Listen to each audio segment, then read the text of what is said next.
Merci Madame Tchiki de m'avoir invité à évoquer la figure combien atypique de mon grand-père, le docteur André Denis. Est-ce que si vous voyez si j'ai pas tout? Non, parce Une figure marquante de la Tour du Pin. Ce n'est pas simple car c'est quelqu'un qui a laissé une trace dans de multiples domaines. Ceux de la médecine en inaugurant de nouvelles thérapeutiques, ceux de la culture par son implication dans le domaine de la littérature et de l'histoire, ceux de la vie locale dans laquelle il ne cessa de s'impliquer par des initiatives souvent hardies. Je remercie aussi ma mère, Renée Délier, pour avoir réalisé dans le cadre des activités de la Tour Prends Garde la brochure de Dr André Dénier, un document d'exception. J'évoquerai dans un premier temps la biographie de mon grand-père et ses travaux scientifiques, ainsi que mes souvenirs et anecdotes. Et dans un deuxième temps, maman terminera par les liens tissés avec son beau-père autour de l'œuvre de Stendhal. J'avais 18 ans lorsque mon grand-père est décédé en 1979. J'étais inscrit en première année de médecine et je revois mon grand-père dans son fauteuil me dire très fier « c'est la 4e génération de médecins ». Il y a eu Joseph Dénier, André Dénier, Jacques Dénier et Jean-François Dénier. Si mon père a suivi les traces de mon grand-père, j'ai choisi quant à moi une spécialité bien différente, l'anatomie pathologique. J'analyse au microscope les prélèvements adressés par les chirurgiens, médecins, radiologues pour établir un diagnostic. Je me suis installé à Lyon en 1985 et je travaille dans un laboratoire d'anatomie pathologique avec 10 associés. Alors, donc, André Dénier. Mon grand-père, André Dénier, est né le 25 juillet 1896 à la Tour du Pin. Son père, Joseph Dénier, est originaire de Ghana, dans l'Allier, et il a fait ses études de médecine à Lyon. Il vient s'installer à la Tour du Pin en 1895, où il sera médecin généraliste. Il se marie avec Marie Couillou, une fille d'un marchand de draps de la rue d'Italie. Elle n'est pas née en 1667. Ah oui.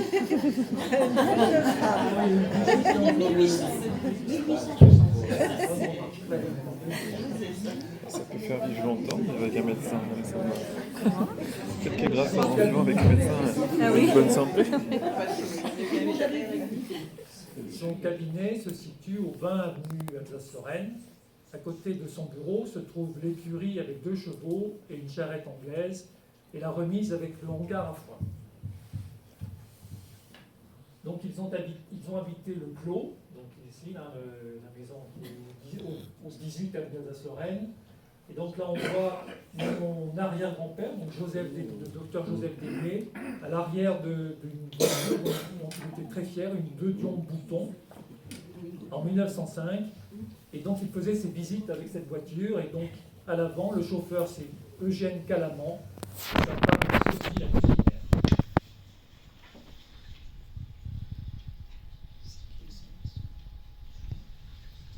Donc mon grand-père a fait ses études primaires à la Tour du Pin et ses études secondaires à l'externat Sainte-Marie à Lyon.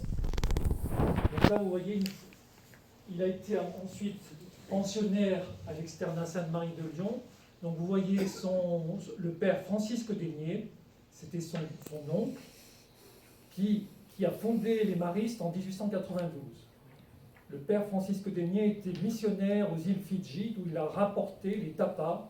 C'est des étoffes végétales, une sorte de tissu, un tissu avec des écorces végétales qui ornaient le bureau de Joseph Dénier. Il a eu son baccalauréat de philo en 1914 et il s'inscrit à la faculté de médecine à Lyon en 1915. Il aurait voulu être ingénieur, mais son père veut faire de lui un médecin. André Dénier aurait dit « D'accord, je serai médecin, mais j'aurai recours à toutes les machines possibles pour faire mes diagnostics et pour soigner. »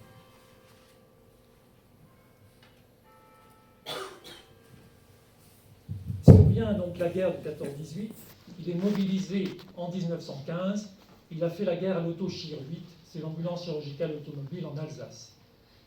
Il a fait avec son patron, le docteur Monod, 6000 anesthésies à l'éther par voie rectale sur de très graves blessés au chemin des Dames en Alsace. C'est alors qu'il a pris le décès de son père, Joseph Dénier, mort brutalement au chevet d'un patient le 24 décembre 1917 à l'âge de 55 ans. et en 1918, il est appelé pour un stage de médecin auxiliaire à Lyon. Donc il reprend ses études de médecine à Lyon et il est admis à l'externat. Il reprend ses études de médecine à Lyon sans demander un sou à sa mère. Il faisait des veillées chez les malades 3 fois par semaine pour développer ses études. Il est reçu à l'externat, puis à l'interne de l'hôpital Saint-Luc. Et à la fin de ses études, il part à Paris en 1921 pour préparer le certificat d'électroradiologie. Il est l'élève du professeur d'Arsonval, pour lequel il a beaucoup d'admiration.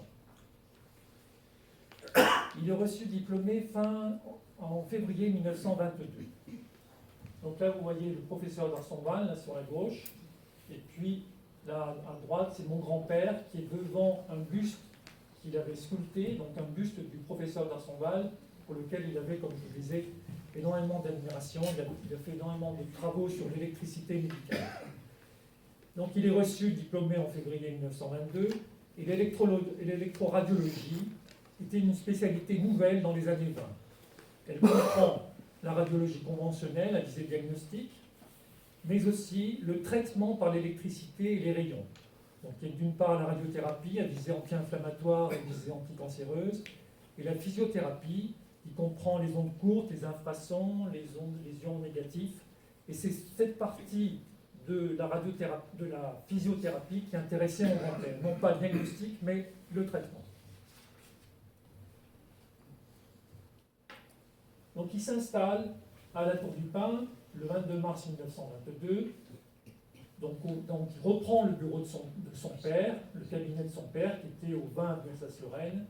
Et donc il se marie avec Paul Turin, qui est originaire de Valence. Donc ils ont 3 enfants, Jacques, mon père, qui a repris qui a fait des études de radiologie, qui a repris la suite de mon grand-père, Geneviève et Suzanne. Donc il s'installe donc à la Tour du Pin, et une date importante, c'est en 1932, la construction de la salle souterraine.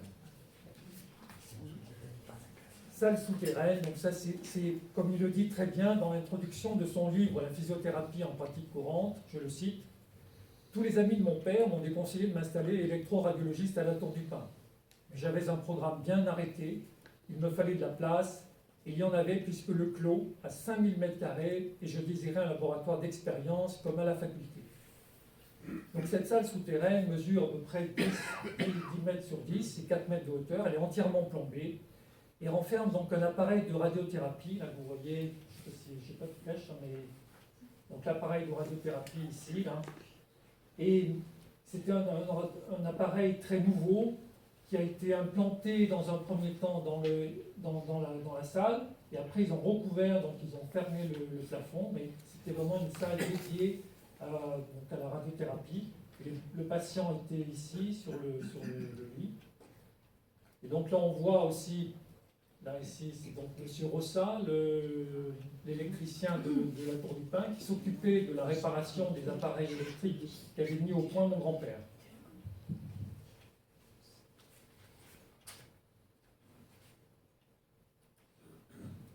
Ah, oui, voilà, donc ça aussi c'est important, mon grand-père a effectué de plusieurs voyages d'études à l'étranger pour se perfectionner.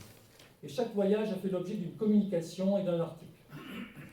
De son voyage aux USA, donc ça c'était en 1934, il a évoqué la spécialisation outrancière de la médecine. Il dit: certains radiologistes ne s'occupent que des radios des poumons, d'autres que celles du côlon. Le prototype de la spécialisation est la Mayo Clinique, où chaque viscère est examiné par un médecin différent. Le malade a systématiquement un dosage de tous les éléments du sang. En dernier lieu, il voit le diagnostic porté par un ensemblier qui décide de la solution à apporter. Où est notre bonne clinique? Nous n'en sommes pas encore là, dit-il. Mais la pratique actuelle de la médecine montre bien que la spécialisation est nécessaire. C'est son voyage en URSS, pendant 2 mois, qu'il a le plus marqué. La Russie est un pays qui, à cette époque, était très en avance dans le domaine de la physiothérapie. Il a pris de nombreux contacts avec des scientifiques russes qu'il va rencontrer dans plusieurs villes de Russie. Autant il admire les instituts de recherche de physiothérapie, leur organisation, les moyens financiers accordés aux chercheurs, autant il déplore de voir les conditions de travail des médecins qui étaient mal considérées et mal payées. Il écrit « Le médecin n'existe pas, c'est un ouvrier qui fait de la médecine comme un autre conduit une fraiseuse. » Il insiste sur la perte de l'individualité, ce qu'il regrettait profondément. Il conclut « Mon séjour en URSS a eu pour moi une aussi grande valeur pour mon développement personnel que ma participation à la Grande Guerre.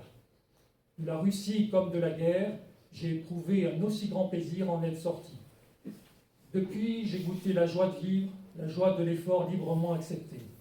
Il avait mis en Dauphiné libre. » À son retour du RSS, André Guénier envoie à Gilles le texte « Notation sur la Russie d'aujourd'hui », qui le publie dans son livre « Retouche à mon retour du RSS », avec cette mention « Votre lettre est une des plus intéressantes de celles que j'ai reçues ». De l'Allemagne, en 1933, il en revient méditatif et bouleversé, impressionné par un régime d'une force redoutable qui cache une idée totalitaire, et pour lui, l'avantage chèrement payé de la discipline nous appelle les uns et les autres à défendre ce que nous appelons liberté. Et puis, donc, il y a la guerre, à nouveau, il est mobilisé sous l'uniforme, affecté comme lieutenant médecin à l'hôpital militaire de Grenoble, où il dirige le service d'électroradiologie. Il se plaint des mauvaises conditions de travail et surtout de l'esprit défaitiste qui y règne. Il fait une demande écrite de mutation au médecin général directeur du service de santé, et il écrit dans ces termes « J'ai l'honneur de solliciter de votre bienveillance la faveur d'être affecté à un régiment du front, sur les théâtres extérieurs de préférence. Radiologiste de carrière, je préfère m'exposer aux dangers du front plutôt qu'à ceux inhérents au rayon X. J'espère retrouver au front l'atmosphère de l'autre guerre. En ces jours graves, ma conscience me reprocherait de n'avoir fait plus, alors que mes camarades sont en danger. » La lettre se perdit sur la confusion et André Guénier doit attendre sa démobilisation de l'été 1940, où il revient alors à son cabinet de la Tour du Pin. Donc voilà l'Institut de physiothérapie. Mon grand-père avec sa femme Paulette. Là, ici, donc, mon père, Jacques Guénier, avec maman, et toute l'équipe médicale autour de lui, et du buste donc le buste du professeur d'Arsonval. Il manque sur la photo Marguerite, la fidèle secrétaire qui gérait les rendez-vous des patients et le planning des traitements. Au rez-de-chaussée de l'Institut se trouvait la salle d'attente, le secrétariat, le bureau de mon grand-père et les salles d'examen, ainsi que la salle de radiothérapie où officiait M. Burdin. M. Burdin, ingénieur, chargé aussi de la maintenance des appareils de physiothérapie. À l'étage se trouvaient les différents box. Il y en avait une vingtaine, avec dans chaque box un appareil de physiothérapie où les patients recevaient des traitements différents. Et c'est Madame Coste, la responsable, qui était responsable de l'étage. Donc là, maintenant, je vais vous parler des publications médicales, parce que tout au long de sa carrière médicale, il n'a cessé de publier. Il a publié plus de 60 articles sur des sujets ayant trait à l'électricité médicale, en particulier la radiothérapie compacte, en 1938, l'électronarcose, les ions négatifs, les ultrasons, les infrasons, l'anesthésie électrique, dans des revues médicales comme les Annales de médecine physique, le Concours médical, la presse médicale, les Annales de rhumatologie, de radiologie. Et l'application pratique de l'ensemble de ces connaissances est résumée dans le livre « La physiothérapie en pratique courante, 40 ans d'expérience » qui est sorti en 1966 aux éditions Malouine. À côté d'articles sur l'électricité médicale, il a publié des autres articles sur des sujets divers et anecdotiques comme facteurs atmosphériques et le comportement de l'homme, courant induit chez l'habitant d'une maison en ciment armé, alimentation des déportés en Allemagne, pourquoi les paquebots brûlent-ils, l'estomac peut-il désintégrer la sciure de bois, la stérilisation du lait par l'ionisation.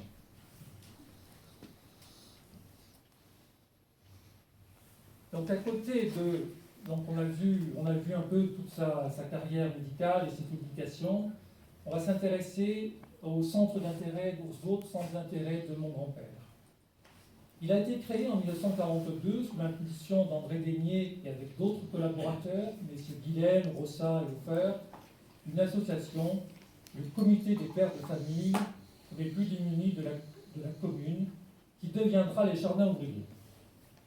Cette association a mis à disposition un terrain au niveau de l'actuel stade d'Avignon-Lorraine pour les cultures maraîchères. C'était une coopérative où l'on mettait en commun la production, l'achat des semences, des plantes et des engrais. La première année, ils n'ont cultivé que des pommes de terre, puis ils ont diversifié la production.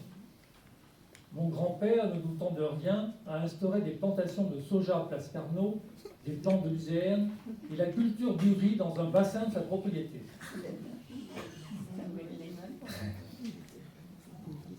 Il a pratiqué des fouilles sur l'emplacement de l'ancien château de la Tour du Pin.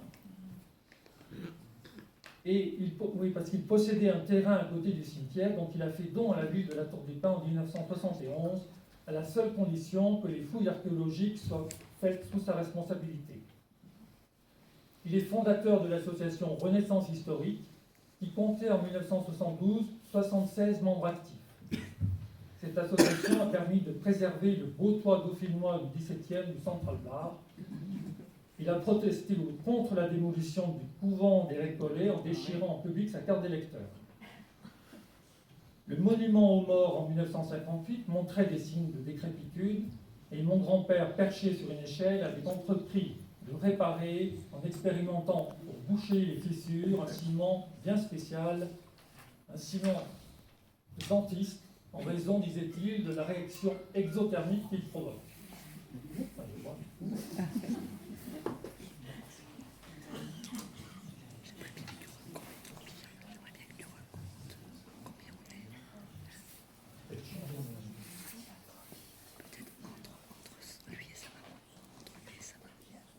André Daigné a été président de la Société des Amis de la Tour du Pin.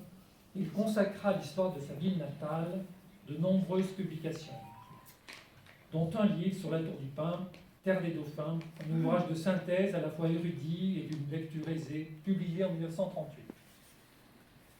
Il a été membre de l'Académie Delphinale et il a publié de nombreux articles sur l'histoire de la médecine. Donc Desto, pionnier de la radiologie, le docteur Colomba, initiateur de la phoniatrie, sur le docteur Prunel, sur Marat, qui était médecin électrothérapeute. Voilà, en fait, il a aussi publié, et ça à un moment vous en parlera, Stendhal et les médecins, sur les maladies de Huysmans, sur Léonard de Vinci, anatomiste et homme de science, et bien sûr sur il y a aussi le triptyque de la Tour du Pin, Déodat de Monnier, voilà. Enfin bon, il a publié énormément. Et donc j'en viens à évoquer donc, mes souvenirs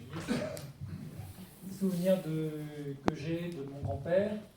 Donc voici la maison de mon grand-père, au 18 avenue Alsace-Lorraine, avec le beau toit dauphinois dont il était très fier, et les deux dauphins au sommet du toit, mais qu'on ne voit pas très bien.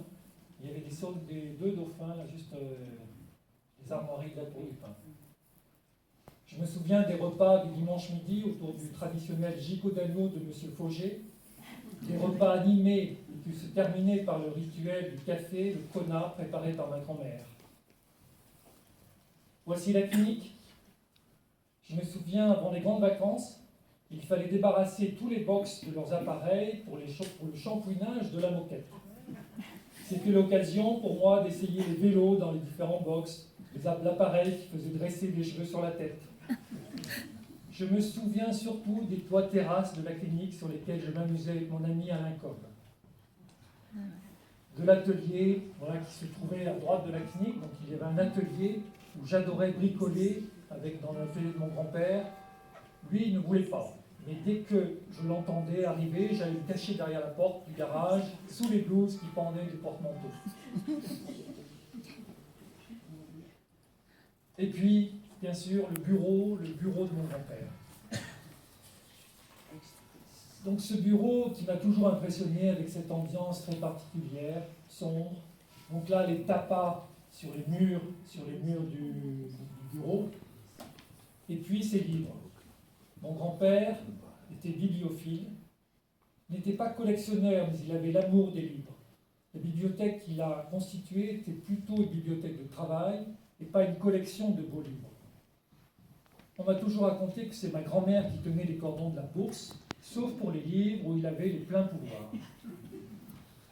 Mon père, Jacques Dénier, a hérité de la bibliothèque qui comprenait des ouvrages de régionalisme, des éditions originales de Stendhal, des livres sur l'électricité et sur tous les grands noms de la médecine, Bichat, Laennec, Claude Bernard, Pasteur, bon j'en passe, mais c'était une très belle bibliothèque. Il faisait aussi partie de sociétés de bibliophiles, les médecins bibliophiles, les bibliolâtres de France, les 100 bibliophiles. Et quand mon père est décédé en 1992, je me suis plongé dans cette bibliothèque et j'ai découvert donc c'est la littérature illustrée des années 20-30. Je me suis beaucoup intéressé à cette période et c'est un peu le fil qui me relie à mon grand-père. Voilà, ça c'est ton ex-libris, qui avait été gravé par Jean Chiez. Et juste pour terminer, là, voilà deux citations qui se trouvaient dans son bureau. Toute ceinture qui s'allonge est une vie qui se rétrécit. Et un tiers de ce que nous mangeons suffit à nous faire vivre, et les 2 autres tiers servent à faire vivre les médecins. Je trouvais dans mon fort intérieur que c'était un peu osé d'afficher ceci dans son bureau, mais elles traduisent bien la personnalité de mon grand-père, qui n'était pas dépourvu d'humour. Il pouvait aussi bien danser une valse avec une patiente que la disputer très fort parce qu'elle n'avait pas suivi le régime préconisé.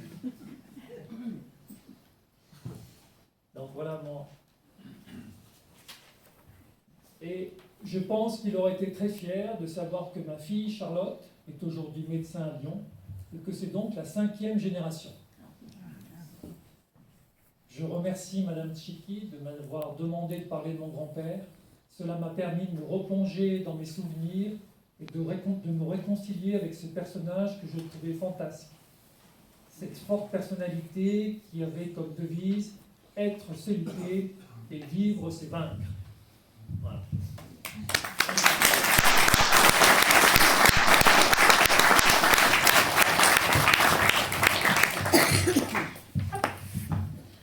Alors moi, je remercie le docteur Jean-François Dénier de tous ces petits mots comme ça qu'on ne connaissait pas, faire pousser du riz dans le bassin du jardin. Ça m'a dit.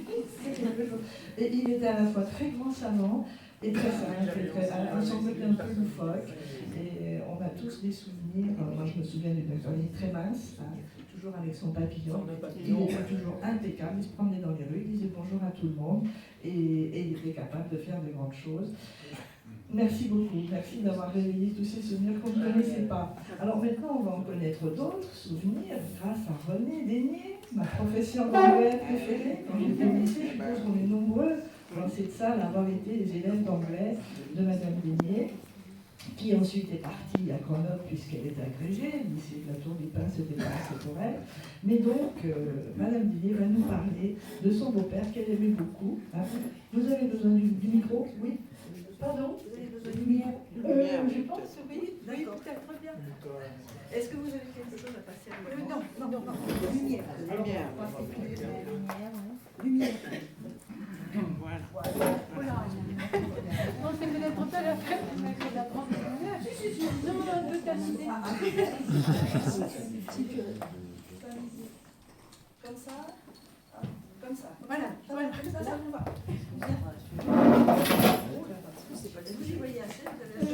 Oui. Ah, ben non.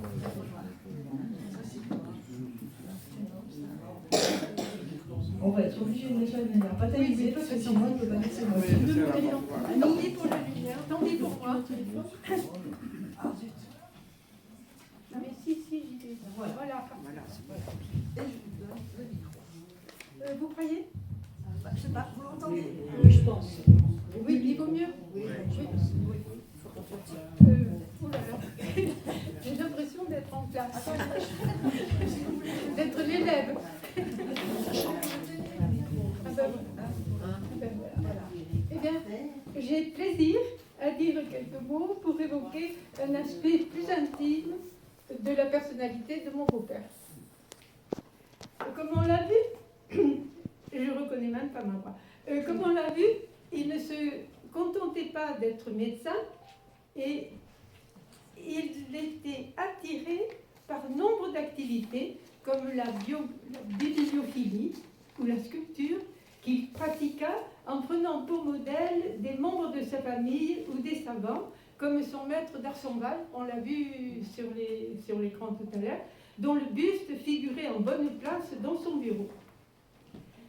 Passionné d'histoire générale, ancienne ou moderne, et d'histoire régionale, il s'intéressa entre autres au triptyque de notre Église. Monsieur Mollard, je ne sais pas s'il est là, Monsieur Mollard pourrait en témoigner. Je crois qu'il n'était pas du même avis sur l'interprétation. Bon, mais voilà. Alors, il s'est intéressé au triptyque de l'Église, ainsi qu'aux œuvres célèbres de notre région. Il a publié une biographie du docteur Prunel, comme l'a dit mon fils, qui était natif de la Tour et qui fut maire de Lyon et de Vichy. Il rassembla un important dossier de lettres manuscrites du grenoblois Jean-Joseph Mounier, un des pères de la Révolution de 89, et de son fils Édouard. Cet ensemble, légué à la Bibliothèque d'études et de recherche de Grenoble, en constitue maintenant le fonds dénié. On a donné à la Bibliothèque de Grenoble. Il s'intéressa à un autre grenoblois, Stendhal, moins à son œuvre littéraire qu'à sa vie, à ses maladies et à ses médecins. Et dans son ouvrage La Tour du Pin, celui de 1966, oui, il recense les passages de Stendhal à La Tour du Pin, c'était une halte obligée pour se rendre chez sa sœur qui habitait à un château à Thuélin. Et on peut encore voir ce château.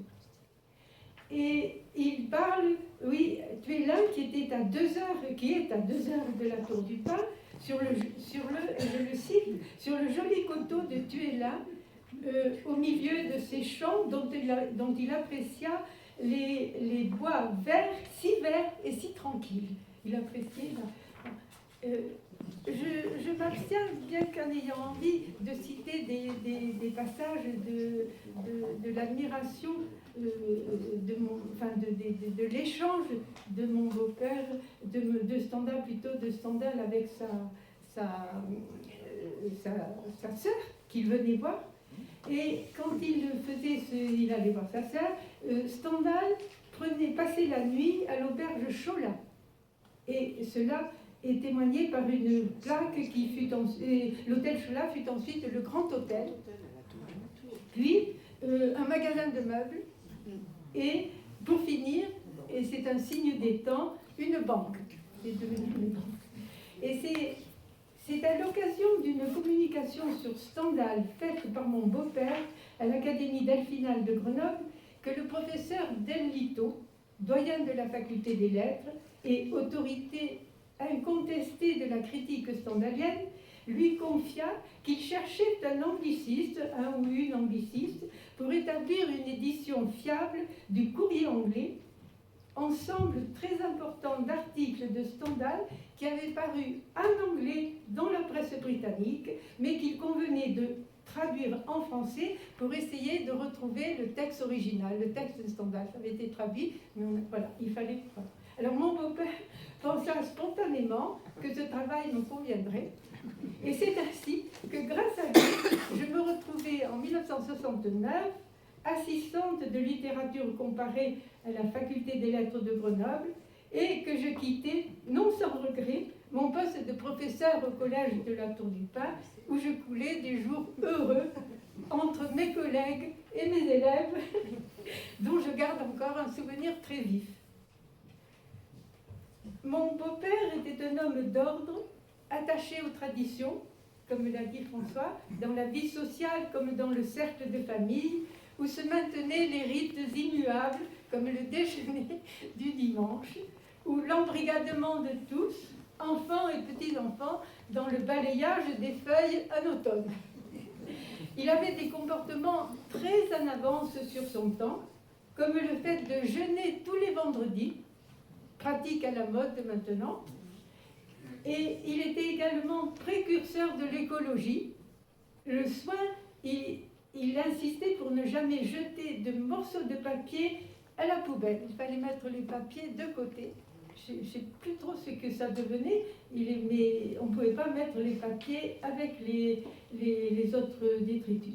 Et le souvenir de tout engrais pour le jardin, en dehors d'un compost maison. Oui, le refus. Il voulait pas du tout d'engrais pour le jardin, sauf un compost. Ce grand voyageur ne manquait pas de se manifester dans la vie de ce qu'il appelait sa petite patrie, la Tour du Pin, par des entreprises citoyennes, comme la création des jardins ouvriers dont on a parlé, ou des fouilles archéologiques. Il avait parfois des initiatives surprenantes, comme le jour où on put le voir, seau et balai en main, procéder ostensiblement et de son propre chef au nettoyage des WC, des WC publics qu'il ne jugeait pas assez propres. Je n'ai connu mon beau-père que dans la dernière partie de sa carrière médicale, sans tout savoir sur un homme qui avait été confronté directement aux dures épreuves de 2 guerres mondiales, à des choix difficiles dont il ne parlait guère. Il reste pour moi une figure originale, quelque peu énigmatique, à laquelle je reste attachée, et je lui suis reconnaissante de m'avoir ouvert de nouveaux horizons. Voilà. J'ai été brève, mais... Tout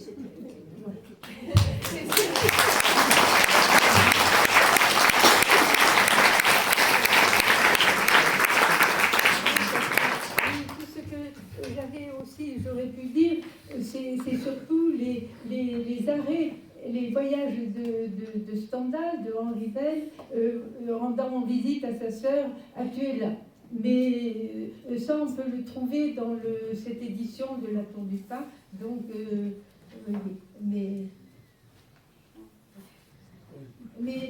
donc, je peux juste lire peut-être cette petite sur Chola. Lorsque voilà ce qu'il dit, et il demande à sa sœur un mot insignifiant pour m'apprendre le nom du village où je dois m'arrêter près de Tuella. Et ce village, c'est la Tour du Pin. Je viendrai par le courrier de Lyon, précise-t-il, et en passant devant Tuella, je mettrai pied à terre et ferai 1 ou 2 lieues à pied et par quelques chevals de paysans. Lorsque cette grande opération, ainsi qu'il la qualifie, a véritablement lieu, il sait qu'il descendra chez Chola, aubergiste à la Tour du Pin. Écris-lui, je t'en prie, demande-t-il à sa sœur dans une lettre du 23 octobre 1811, pour que son étonnement de voir arriver quelqu'un au milieu de la nuit ne lui fasse pas perdre un siècle. Tâche qu'il ait un petit char à banc pour me porter, moi et mes effets, à Tuella.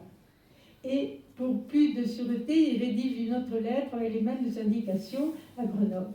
Et en fait, le nom de l'aubergiste, qui a été orthographié Chola avec AU ou un O, reviendra à maintes reprises sous sa plume. Et ça désignait une maison de transport, voilà. Mais en fait, la sœur de Stendhal, Pauline Perrier-Lagrange, habitait donc à Tuella, et son époux, qui a fait de mauvaises affaires, est d'ailleurs venu mourir à l'hôpital de la Tour du Pin. Et même pas l'hôpital, l'auberge, voilà.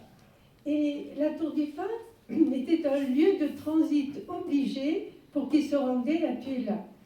C'était un lieu de départ pour les colis à destination de l'Italie ou venant de Paris, et on pouvait s'y abonner à la Gazette de Lausanne et du moins à celle de Genève auprès du maître de la poste.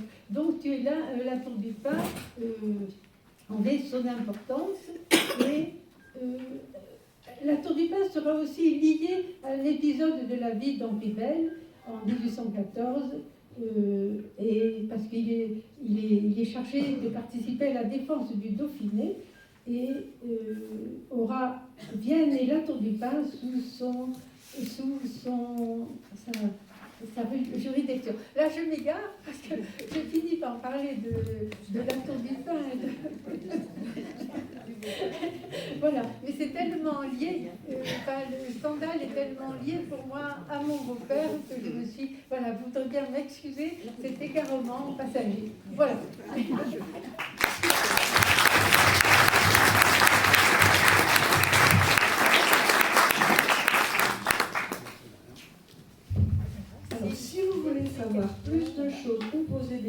sinon, vous allez avoir tout le loisir, puisque donc nous allons trouver les rois. Donc vous nous laissez le temps de découper les galettes et les brioches. Les galettes, donc, vous avez vu dans l'invitation que vous avez envoyée, ce sont des cartes postales anciennes de la Tour du Pin et qui sont mises donc à la place des fèves. Voilà, ce sont des petites cartes postales de la Tour du Pin, comme ça, en porcelaine. Donc voilà, ceux qui auront la chance de trouver la petite galette, ils auront une vieille photo de la Tour du Pin avant la guerre de 14, quoi, entre 1900 et 1910. Voilà, donc on va couper les gâteaux et puis bon, voilà, Madame, vous avez soif, Madame?